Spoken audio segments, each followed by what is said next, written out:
গৌৰৱ Gogoi Pakistani agent, purely Pakistani agent. আৰু মই কোৱা কাৰণে সাহস আছে যদি মোৰ ওপৰত ডিফামেশ্যন কেছটো দিয়ক। He is a pure Pakistan agent. মোৰ লগত যিমান তথ্য আছে মই যিদিনাখন আপোনালোকক দিম সিদিনাখন আপোনালোকে গম পাব he is a 100% Pakistani agent. He has been planted by foreign power in the state of India, in our country. He is a planted person. আৰু তাৰ উপযুক্ত প্ৰমাণ লৈ মই কথাটো কৈছো।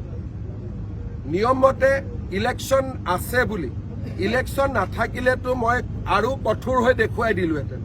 কিন্তু ইলেকশ্যন আছে, কিবা এটা কৰিলে মানুহে ক'ব যে পলিটিকেল কাৰণত কৰিলে। নহ'লে মোৰ হাতত ইমান দিন যিমানখিনি তথ্য আছে তাৰ পিছত তেওঁ আচলতে মুকলিভাৱে ঘূৰি থাকিবই নোৱাৰে। Gaurav Gogoi Pakistani agent, purely Pakistani agent.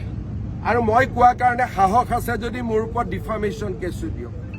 He is a pure Pakistan agent. মোৰ লগত যিমান তথ্য আছে মই যিদিনাখন আপোনালোকক দিম সিদিনাখন আপোনালোকে গম পাব he is a 100% Pakistani agent. He has been planted by foreign power in the state of India, in our country. He is a planted person. আৰু তাৰ উপযুক্ত প্ৰমাণ লৈ মই কথাটো কৈছো। নিয়মমতে ইলেকশ্যন আছে বুলি, ইলেকশ্যন নাথাকিলেতো মই আৰু কঠোৰ হৈ দেখুৱাই দিলোহেঁতেন। কিন্তু ইলেকশ্যন আছে, কিবা এটা কৰিলে মানুহে ক'ব যে পলিটিকেল কাৰণত কৰিলে।